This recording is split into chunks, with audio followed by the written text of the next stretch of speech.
Sightings of people falling into black holes are far rarer than, say, moths flying into candles or a clockwork rocketeer hurtling towards the sun. I didn't care who was watching. I was past caring. I drew back the curtain of time, stepped through, and performed an inelegant spiral into the tube. When your mind is running on that chemical that fuels the brain, on the boundary between life and death, it's amazing what you come up with. I remember singing a poem to myself coming through the tube. Take a petal of joy from the sacred flower of humour. Feeling completely out of everything, as though I'd briefly stepped off a merry-go-round. I had to run to catch up. After what seemed like hours of spinning, I landed, a lot like your average missionary, the first person to arrive in Blackpool on their hands and knees.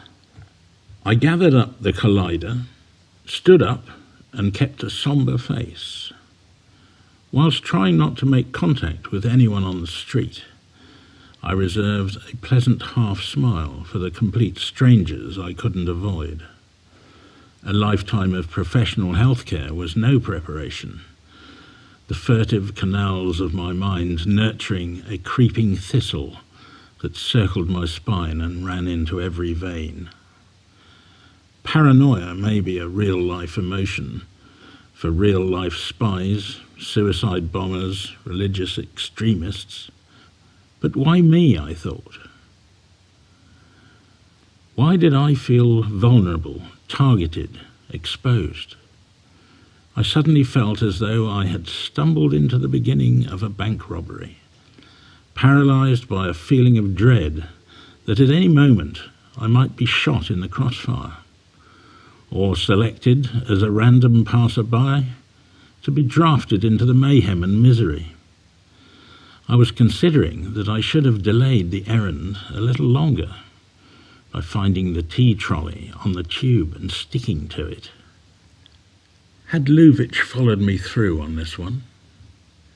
In amongst the brightly coloured clothing of the other day trippers, I was feeling desperately visible. There was no doubt in my mind that he would be looking for me. The net was closing. It could only be a matter of time before he ran me down like a rabid animal. I surveyed the whole of Blackpool Tower up and down, convinced that I would see his mad eye looking back at me through a telescope lens, drawing a bead on me, crippled by the realization that he might have followed me through on the same tear in the sky, and that I was once again an object on which he could visit mayhem and misery. Another insect caught on his electric web. Luvich the Iceman, with his grudge against life, and a high-powered gaming rifle with a long sight, plenty of hollow point ammunition, and his beloved Aleister Crowley pendant, brought to his lips before each prayer-laden squeeze of the trigger, and a flask of his mother's tasty meat soup to keep him alert during a long standoff with the police. Before I accepted the offer, I thought that whatever misfortune fell on me would be impersonal, that I could blame it on fate or Mother Nature, an act of the gods, or something that had been written long before the earth was born. It might come in the form of a snake bite, a lightning strike, a piece of debris from the tail of that old meteorite, but not from the bullet in the back of the head. The window panes of the hotels around the tower blazed with the orange afternoon sun, but the dark patches and angles between the tower's girders didn't reflect any energy. Any of the black shadows could have concealed him, but he was there all right. It wasn't my imagination. Like a dragonfly behind my ear, I could feel him in my aura, him and a copper-tipped bullet. I tried to move forwards, but my feet were glued to the pavement. When I tried to shift the weight from my right foot to my left, I was held by something. I felt that one false move would take me into the path of a bullet. As long as I stood there motionless, I made a perfect target. A rational argument with myself didn't break the spell. I held my nose between my index finger joint and my thumb, blew out hard against the blockage to try and clear my senses. My gaze fell from the top of the tower to rooftops to windows, and then back to my feet. I made my way through the stalls and amusements of the Golden Mile, past a string of guest houses, and through the thronging sway of a street full of winter holiday-makers. The next moment I was in the quarter-mile shadow of roaring iron street flower, standing quietly by a western seawall. Down below me, the auxiliary generator of a 5,000 horsepower steam unit was ticking and hissing in excelsior, blowing its murk out through the street metal. Glowing happily above my head, bare electric light bulbs screwed in horizontal rows, all the colours of the fairground, declaring Blackpool Tower the world church of entertainment, the place that serves those needy souls among us who are down in spirit. I looked on its dedicated team of professionals as a clergy, serving those who'd lost their funny bone. Their duty as sacred as Mother Teresa's and Bob Geldof's when it came to feeding the poor. That crew always insisted on fun in the pews, not only during those dog day afternoons, but also during the times in life when it's raining chapel hat pegs, like it was on that day. Josiah Knight, the man who designed the rather unusual engine and pulls the lever which frees the ratchet and winds the steel rope to haul the lift and flicks the switch that puts the glow into the bulbs, that puts a smile on the face of the kids who travel screaming to the top of Blackpool Tower. An old man with a white beard appeared in the tower cellar doorway. At first I thought it was an apparition. On seeing me, he began to perform a kind of composite dance while singing Land of Hope and Glory, as cheerfully as he could. Amy, his wife and assistant of 50 years, jumped around behind him, heaving his fur collar coat back over his shoulders every time it slipped. It was part of his charm, the way he twitched his moustache from the left to right. "This is immoral," he grumbled as the young ladies' dresses blew higher. "The old days at the Tower were dazzling bright. These bikinis were unheard of, and if they had have been, they would have been unnatural." He went on making jabs at the seagulls with his umbrella, then disappeared behind a brightly painted tram. I didn't see him for a few moments. Everything went quiet. When he wheeled back into view, I heard the tune of a sideshow barrel organ playing, and him babbling to the gathering audience in his cheery way, selling us his latest invention. It started out as a bit of a novelty. Now it's catching on. A degree of comfort, then total relief. It used to be considered no more than a luxury. Now it's absolutely necessary. He danced around, moving the barrel organ back and forth across the cobbles, until he got to the perfect spot, and went in the back tinkering around with the electrics. After a time, he popped back up with his announcement. "I'm not approving of medicine remedies for the Great Depression. I'm going to show you something new." While he stood there thinking, his moustache bounced around on his top lip. After a time, he popped back up with his announcement.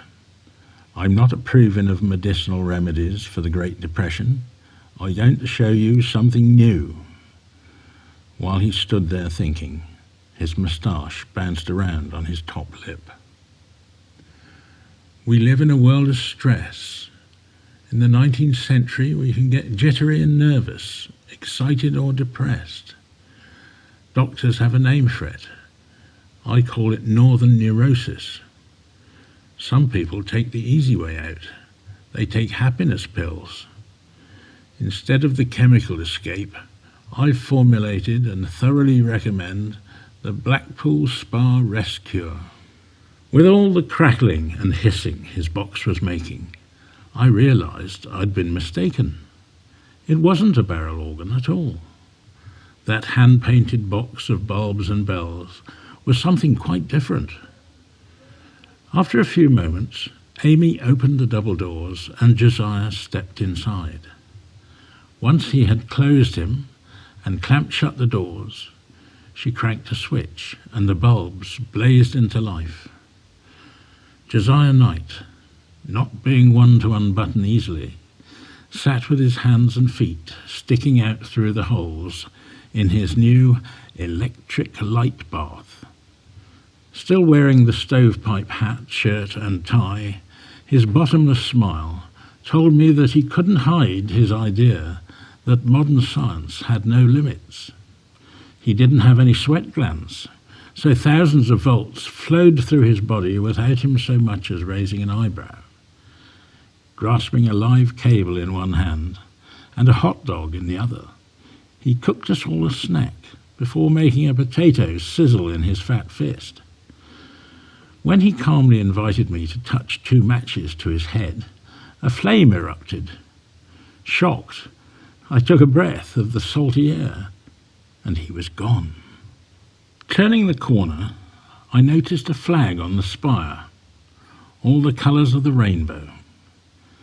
A striped flag dappled with patches of sunlight, a beacon of joy, a sign that suggested a pot of flowers might be found at the tower's foundations, or the signal to the start of a weekend of camp fun and overdressing.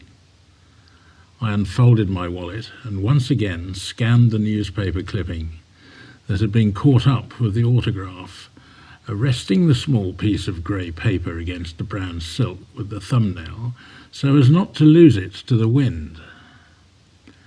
Party Telegram Company requires James Bond impersonator.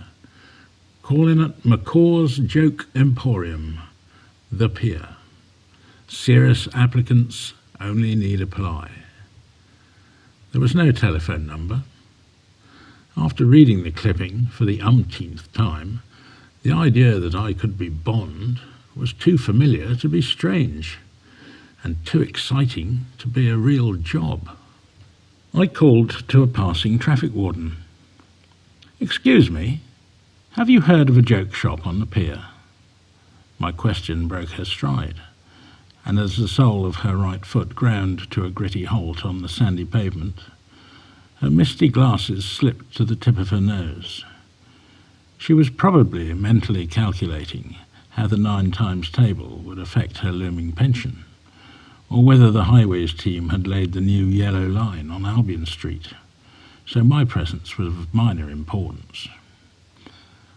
"Halfway down the pier on the right-hand side," she pointed briskly, pushing her glasses back up the bridge of her nose.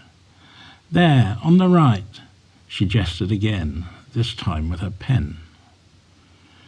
"You must be going to see Mr. McCaw," she confidently decided, and feeling like Little Red Riding Hood carrying a big basket of pies, I gave my best answer. "I don't really know. I'm a newbie, just replying to a job vacancy."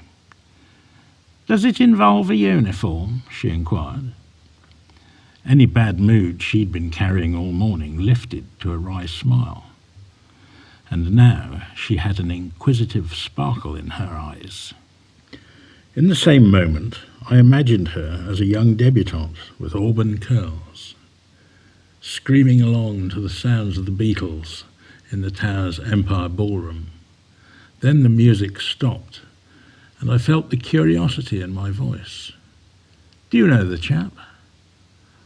"Oh yes, I certainly do," she said excitedly, almost as though she'd taken her own sentimental journey to a similar place.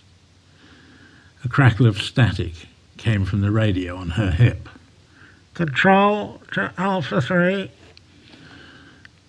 Anxiously, she strained and clutched at her belt, but as soon as the radio was against her ear, she regained her composure Her reply was given in the most officious manner. "Alpha 3 to Control. I'm here. Please wait a moment. I'm giving directions to a lost person." Regaining a more casual accent, she pointed again. "Down the pier on the right-hand side."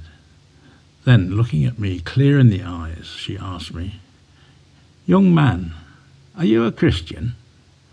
Before I could answer such a big question, she added to it, "Wear this." She pressed a chunk of cold metal into my hand, crossed herself and trotted off. When I opened my hand, it was a silver St. Christopher and chain. I looked up and over the crowds of people and diesel-chugging carnival boats, but she was gone. Thinking she must have been a drinker, I hooked the talisman around my neck, and have to admit that I found some comfort in its bumping on my breastbone as I walked into the carnival music. Suddenly it felt like a holiday. I noticed the seagull on the pavement down to my left, pecking furiously at the wafer cone. I noticed the line of vintage cars on the other side of the road. What I didn't see was the black cab. With one shrivelling put-down, the atmosphere turned toxic. "Idiot!" came the spit wash from the hastily wound-down window. I didn't move. I'd already stepped back as far as I'd dare. I soon found the tiny shop. It must have been a listed building, mock Tudor, white with black timber straps that appeared to hold the tiny place together, like the metal belts around a heavy barrel. With its quarry slate roof, single cottage window, and the odd bulbous glass pane here and there, it looked as though it had been uprooted from a miniature village in a freak hurricane and deposited on the central pier. There was one modern aspect, a pink neon sign in the window that welcomed customers old and new to Macaw's Magic. The sign lured in some other visitors. Half a dozen deluded flies lay dried on top of the stink bomb boxes and around the sign's buzzing transformer. When I pushed open the door, a bell rang, and a large man wearing a caretaker's brown coat stepped from under the party streamers. He stood quite still behind the counter, with a frighteningly large knife pushed through his head, or so it seemed, lathered in red paint to set off the effect. With arms raised, he welcomed me in the way that an Egyptian tycoon might greet a visitor to Harrods. "Welcome to Macaw's Emporium. What's your dream?" "I'm here about the job," I said. The man's allegiance to Lancashire and his stammer were literally and strikingly evident, implored in every sentence. "Oh, the job," he said, slicing the words while unhooking the Alice band that held the toy blade on top of his head. With his eyes still closed, as though waiting for inspiration, he began clicking his fingers. "Don't tell me. Policeman." No, actually," I began to say, but Macaw had made up his mind.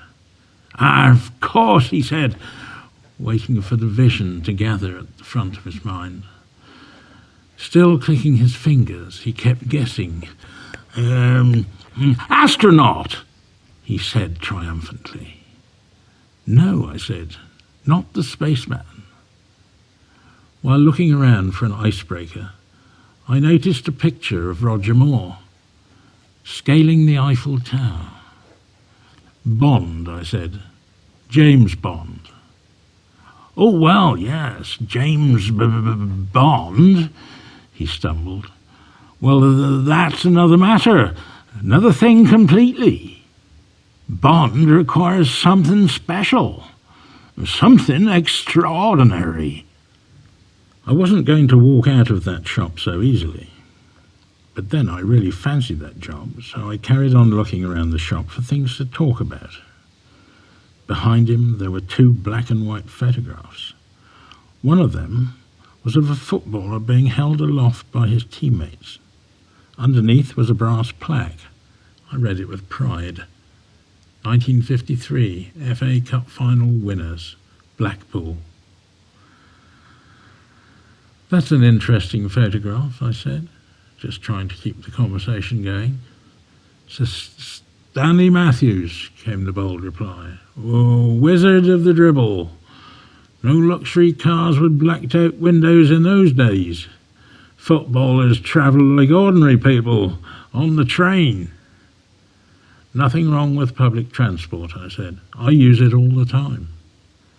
Stanley had to lock himself in the lavatory on the train to escape the fans. Typical Matthews. Modest, self-effacing, unshowy. The other photograph's my Uncle Tony. Oh, lovely. What did Uncle Tony do? Put a brick in each pocket and walked off the pier. On the wooden floor, next to McCaw, was a brown paper sack. I noticed the brand name, the Prodigious Indian Fire Starter. He took hold of the bag and walked across to the big wood burner, opened the door, reached into the sack and pulled out a handful of what looked like grey straw. He heaped it into the burner. The flames grew and the fire roared. There's one thing I like more than one big flame in my fire. What's that? I said. It's two big flames in my fire. McCaw thought this was very funny. He paused to see whether he was having any effect on me, while I pulled up my most hearty laugh. He asked me another question straight out of the blue. Do you believe in reincarnation? I thought this was an unusual question for the proprietor of a joke shop to be asking. And without thinking too deeply, I just said, no. So you never read the book then, he said. What book is that? The Easy Way to Stop Breathing, he said with a chuckle. McCaw was still talking to himself as he reached under the garland of plastic packages and into the window to collect a shriveled bluebottle fly from the top of the transformer. It was quite dead. Give me your hand, you young man. I gravely offered him my hand, outstretched, cold and pasty, and waited for my crispy treat. There you go. He placed the stiff husk of the fly right in the middle of my hand, and with his eyebrows converged until they almost touched over his nose, and his blue-grey eyes flickering with anticipation, he cupped a warm hand over mine. With the other hand, he slowly reached over to the glass counter behind him, and with a fingertip collected a single drop of water from the bucket of a plastic garden gnome, who stood waiting by a dancing daffodil, blushing in the shadow of a dusty telephone directory. McCaw sprinkled some imaginary dust over the back of my hand and whispered his special words. The wind blows wherever it pleases. You hear its sound, but you cannot tell where it comes from. No one can. And no one can enter the magic kingdom unless they are born of the water. With that, he let the glistening droplet of water touch the wings of the parched fly. It was when the fly had twitched the last atom of water from its wings, crawled out from the little puddle, and made off in its boozy flight back to the transformer, that I became the latest member of Mr. McCaw's fan club. And that's magic, he said. It's an industry that feeds the imagination. Mr. McCaw was now seated, his elbows pressed on the glass surface of the counter, looking up at me from under his military eyebrows, which was still in conflict with his shiny head, being dyed black, shaped, and clipped with precision, waiting for the second wave. So what can you do? Before I could answer, McCaw swiftly procured a white card from beneath the counter and handed it to me. "Here you go, young man. Read this. And put your shoulders back, for God's sake. Think of Queen and country. And read it to the mirror." I cleared my throat and began to read. "Hello, my name's Bond, James Bond." As I talked, McCaw came from behind the counter and completed a full circle of me while stroking his chin. "And Miss Valentine, I come bearing a special message," I continued, filling my lungs for the finale. "From Russia, with love." Very good," came the response from a very pleased Mr. McCaw, who by this time had his heavy hand on my shoulder and was admiring us both in the full-length mirror. "Are you working?" asked McCaw. "Yes," I said, thinking quickly.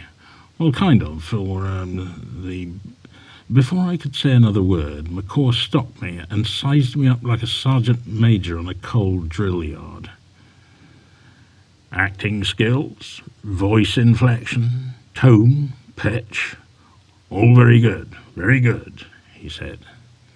"We've got a lot to do. Follow me."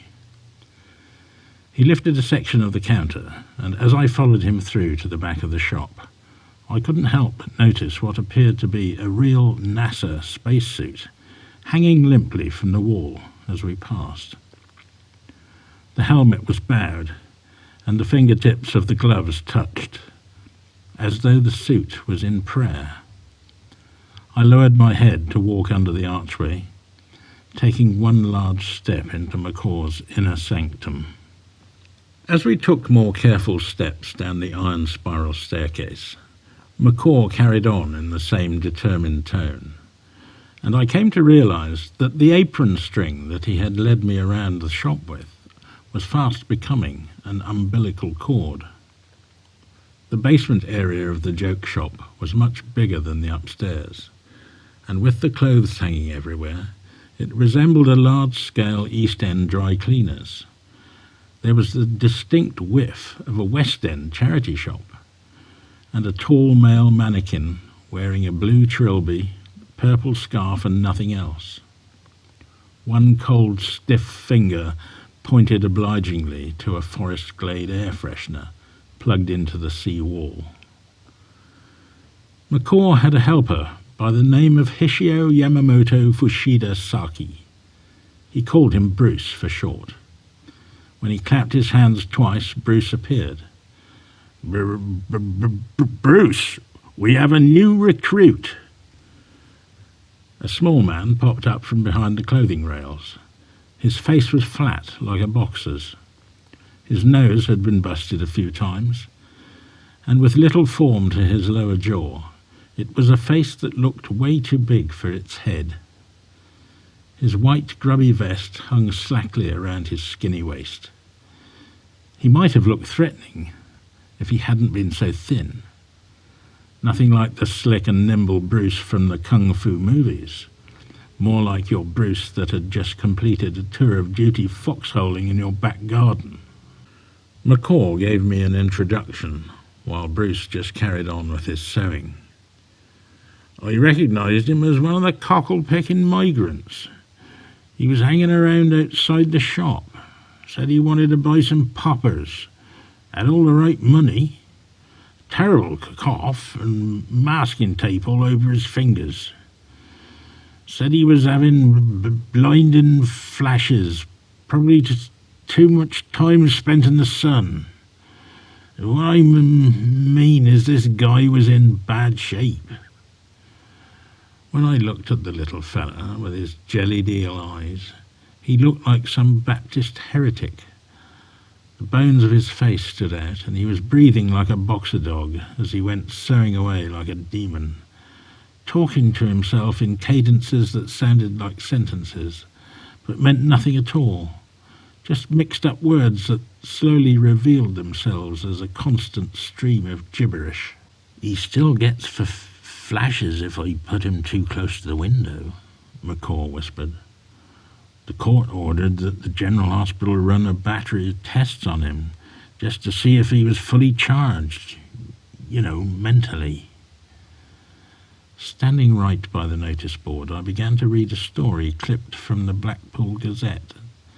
As I did, I noticed the picture. It was Bruce. The man who was thought to be one of the migrant cockle pickers couldn't give a name. The clipping went on to say that poor Bruce had been arrested on Friday night after being spotted walking nude over the roller coaster. Police had taken him to the local hospital for examination before placing him in jail for his own safety. It seems that when the arresting officer had opened Bruce's spy hole at 7 a.m. the following morning, he appeared to be pulling out his own eyeballs with a plastic spoon. It must have been a shock for the keeper of the zoological gardens. One Morris Hunter had been sitting down to his supper when he noticed the state Bruce was in. He tried to wheel him out of the main gates in a shopping trolley.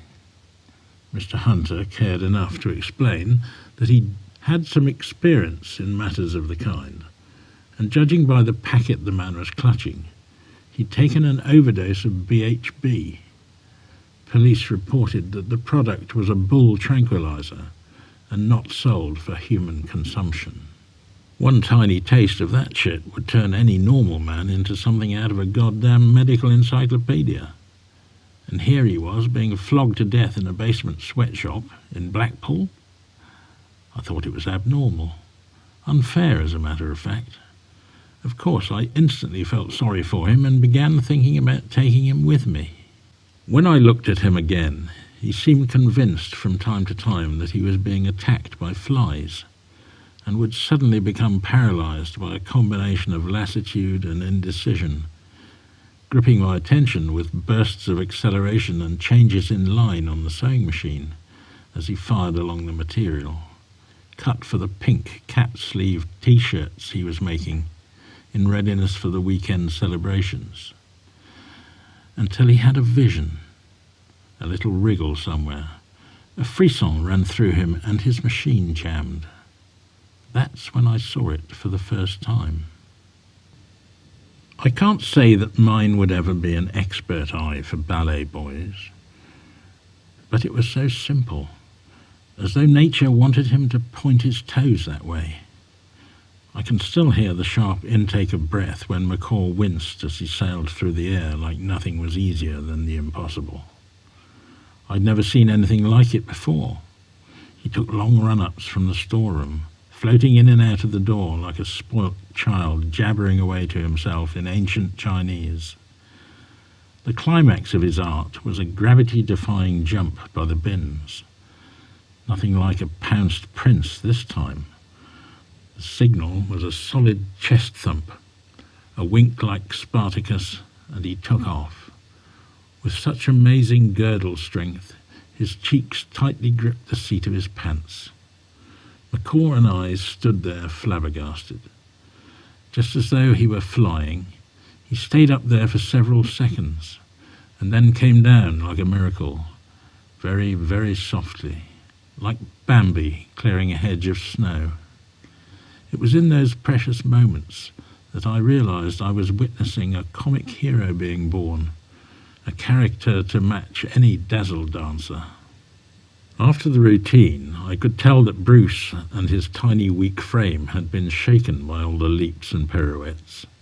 He tried to work out what was left of all the pent-up aggression by dropping decisively down onto all fours, spreading his arms and feet, raising his backside high in the air, and going into a kind of downward-facing dog yoga pose, and then holding it for as long as he could.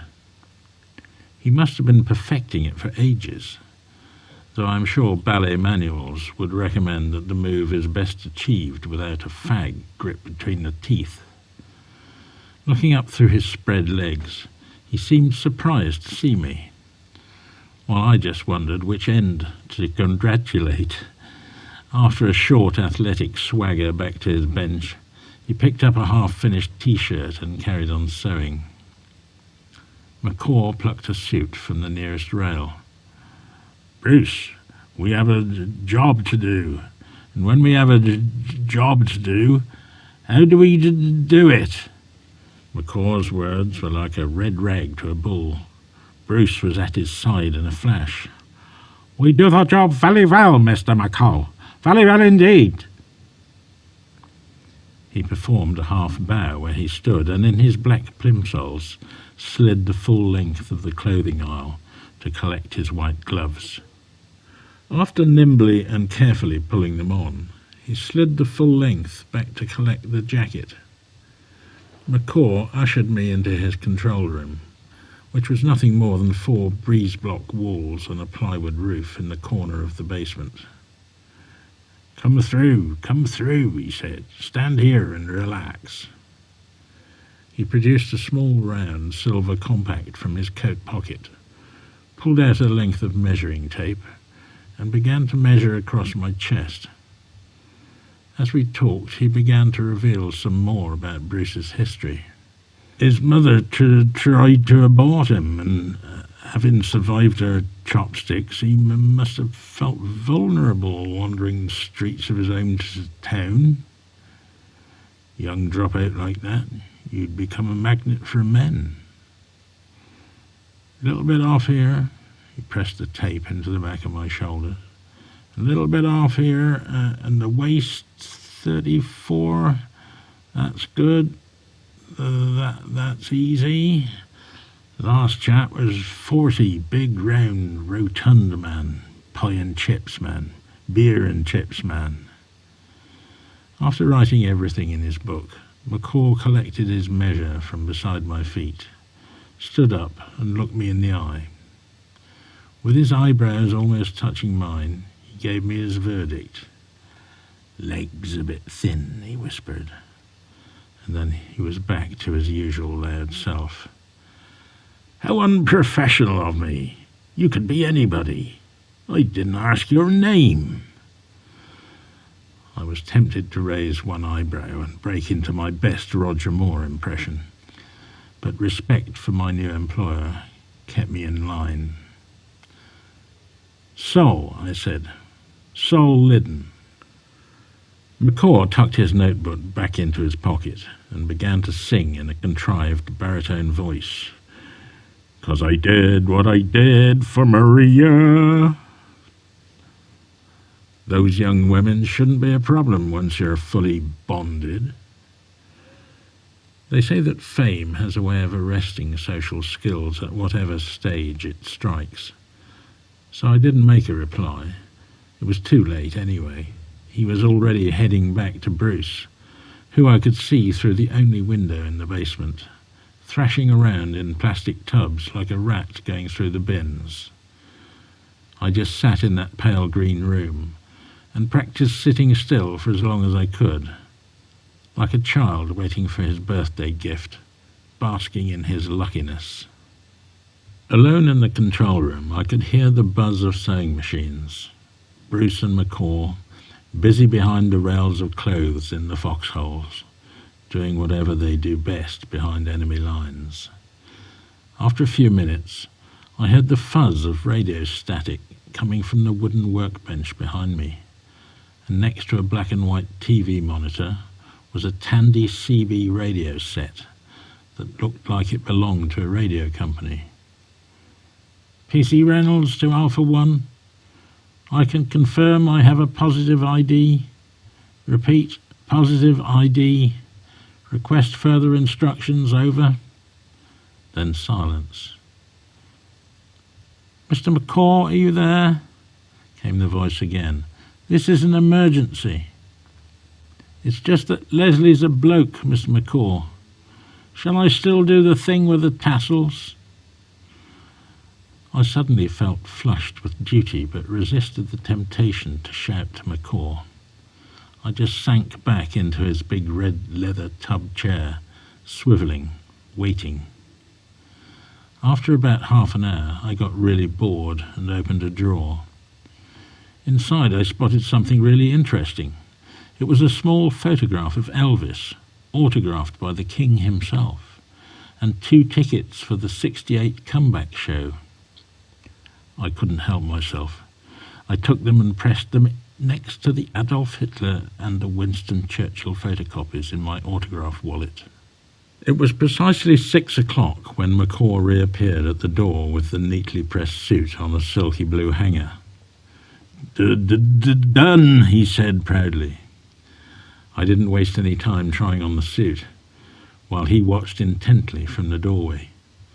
I could hear him talking, but I was so fascinated with shoveling handfuls of shirt into the waistband of the new trousers, I couldn't grasp what he was saying.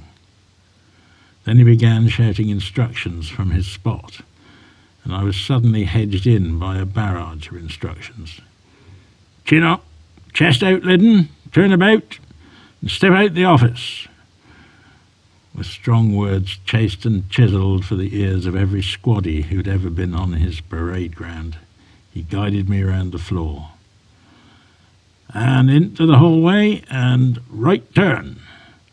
Lovely boy, lovely boy." Bruce met us with a salute outside the door, his eyes wide with admiration. God bless you, Mr. Liddon," he said. His face doubled its natural length with surprise. With an outstretched arm and nicotine-stained finger, he pointed to me. "You look like Diamond Forever, Mr. Liddon." With a dirty bandaged thumb, he began pointing to his own chest. "And I Goldfinger, Mr. Liddon. I Goldfinger." "Right," said Mr. McCaw, handing me a silver envelope. "The mission, the job, the instructions are to take this envelope up to the tower. It's the turning on of the lights ceremony tonight, and we have a special guest in Blackpool. You should take this envelope to the event management trailer at the side of the tower. Big white trailer on the right. You can't miss it. When you arrive, just show them the envelope. One of the team will point you in the right direction. Make sure that you hand over the envelope in person. You don't need to get bogged down with a message, just deliver it. It's for a lovely young lady. She's expecting you. Remember these instructions, Liddon." "Who's expecting me, Mr. McCaw?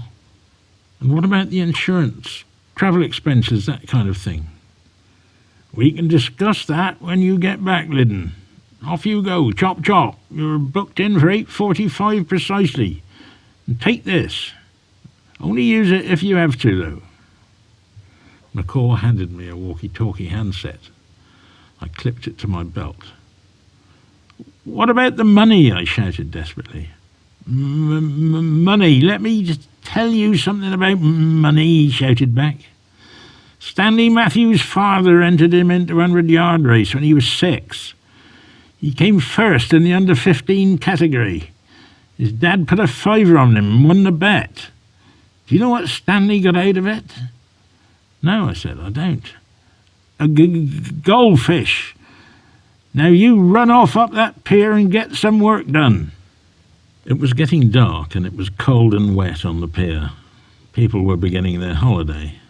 The couple walked arm in arm, looking out over the sea on a windy September evening, their only responsibility being to have a good time. I lit up a cigarette, taking 2 matches to catch the flame of the phosphorus, and noticed that the female of the couple was practically a giantess, a handsome woman who wasn't particularly well dressed for the time of year. Under her slackly buttoned red overcoat she wore a shiny black plastic basque, a matching length thigh boots with pink fur trim. Her bleached blonde hair was the texture of roofing insulation, and when she turned she winked at me. That's when I noticed the beard, well cultivated, with a shocking red lipstick centre. "Chin up, chest out," were the instructions that sprung to mind as I bounded up the pier, the tarmac feeling as though it was being pulled southward from under my feet. I ran up the steps at the top of the pier, past the Victorian photography kiosk, past Antonio, the ruddy-cheeked ice cream man, or the cardboard cutout of ruddy Antonio, the real Antonio probably safely retired to a golfing complex somewhere in Italy. I continued on my mission to meet this nameless celebrity, thinking that every mother should tell their daughters that the lesser-travelled escape route from a drab life should include meeting James Bond. But celebrities don't date civilians, and the magic kingdom of celebrity is full of beautiful couples. I've seen it time and time again on television. I was prepared to meet a celebrity. I didn't know whether they were fully prepared to meet me. Unable to hold down a real-life relationship, or job for that matter, and quite likely suffering from a high-functioning mental illness, but a fellow entertainer all the same. At least I didn't have to worry about a chat-up line. You could call it curiosity. On Her Majesty's service, it would have been high treason. I peeled open the envelope and read the message inside. It was from Harper's management. I tried to reach you at the hotel, but you had already left for the tower. I'm sorry to tell you by telegram. It was a last resort. I think you already guessed by our telephone conversation, but this was no birthday message. This was a blowout. It was a sorry I won't be coming to the prom after all. I finally had to admit it. Blackpool was the worst place in the world, freezing cold and full of cross-dressers, including me. Astral Design had stranded me in a stupid town on the eve of Rainbow Weekend of Stupidity. It was the only job I could do, and I hadn't read the small print. I was having serious doubts about my place in show business. At least it was heartwarming to see the luxurious red carpet and chrome barriers that surrounded the entrance to the tower. There were crowds of hopefuls waiting to catch a glimpse. The press were jostling for position, testing their cameras, soaking the red carpet with white light. I soon spotted the trailer and waved the golden envelope above my head to catch the attention of the security men, who were stood frozen at the entrance. The Arctic reception I'd expected melted into a parting of the waves, and before I could speak, the velvet rope was unclipped, the door was opened, and I was inside the trailer being met by a woman who looked like a circus ringmaster. "Hello, darling. Nice to see you. Come in. Is that for me?" she asked, looking at the envelope. There was a faint crackle of interference from the radio handset inside my jacket, but I didn't speak. I just handed over the goods, totally starstruck, swimming in guilt, waiting for the message to meet its innocent mark. "Is that from my agent?" she asked, hastily pulling apart the envelope. Whilst regarding the card closely, she mouthed out the last few words in silent disbelief. I tried to distract myself, listening to the comedian warming up the anxious crowd outside. After folding the card and slipping it back inside its envelope, there was a pause for a deep breath. Then she spoke. "What's your name?" she asked. "Sol," I just said. "Sol." "Well, Sol," she said, "I was expecting Sean Connery. I guess he couldn't make it, but you look perfect to me. Will you walk me to the stage? Will you be okay with that? Sol, are you okay?" On Talbot Square, a special stage had been set up. A jazz orchestra struck up the Goldfinger intro, and a man called Stan called her up onto the stage. "Ladies and gentlemen, the lady you've all been waiting for. Please put your hands together for the one and only Miss Shirley Bassey." Miss Bassey pushed a massive plug into a socket, and Blackpool Tower came alive with light. Back outside the shop, I asked Bruce why he tried to kill the gypsy. He smiled at me with the graveyard grin I was coming to know so well, and made a sound halfway between a grunt and a snarl. Wailing like an Indian squaw, he bent his knees and dropped closer to the ground. With arm and outstretched finger, he spoke in the voice of a Bangkok ladyboy. "When confronting your enemy, be sure to use the butterfinger, Miss Halliden, and you will defeat him whatever he tried to do." He came over all menacing, carefully closing one hand around his crotch while wiggling his bandaged finger in front of my face. Wincing, he took a long draw on his roll-up. A carnation lay limp and lifeless on the lapel of a torn black suit. A suit that was too tight for his shoulders and too short for his arms and legs, like the clothes of Charlie Chaplin. When he wasn't being hopeless, I found him cheery and amusing. I liked him and thought that it was a good time to cement our working partnership with some words of encouragement. "Bruce, you're a young man in his prime. I've got a good feeling about you. Your left jab's a bit slack, but I think there's the heart of a lion and the moves of an assassin somewhere inside those sleeves. I predict that you will make a tough and cruel ally." A strange impression appeared on his face. The shape of his grin was increased by his habit of gripping the roll-up in the corner of his mouth. My suggestion that he might be of use had etched even deeper wrinkles at the corner of his eyes. It lent him a kind of steely quality. He sucked hard on his damp rollie, and with fists clenched, built on my enthusiasm by taking pot shots at the air around his head, only stopping when he burnt his jacket blocking counterpunches from an invisible enemy. As he battered down the glowing embers from his sleeve, he carried on with his show, talking through the roll-up. "I still got it, Mr. Milleden. Never lose it." I showed him the Elvis tickets that I had taken from the shop, and when I took out the collider, there was a particularly wondrous light coming from it, like a holy candle. I struck it on the ground, lifted it towards Bruce, and he accepted the light. "I know what you'll try to do," he said. "We find Elvis and bring him back to Mr. McCaw's shop, and all people will come." All of a sudden, I remembered the power in my hand, the baton that could split time, and Truman's trial. Standing there on that pier, I felt like the sorcerer's bastard stepson, with a ragged Eastern orphan shuffling around next to me. Such was my need to get away again. I knew that it would be impossible to pick up the collider without space fabric being rent asunder. All the time learning to live with the dilemma that, with each new event, I was being forced to make a decision between God and science. Either science was true and Scripture was wrong, or Scripture was true and I should smelt the collider.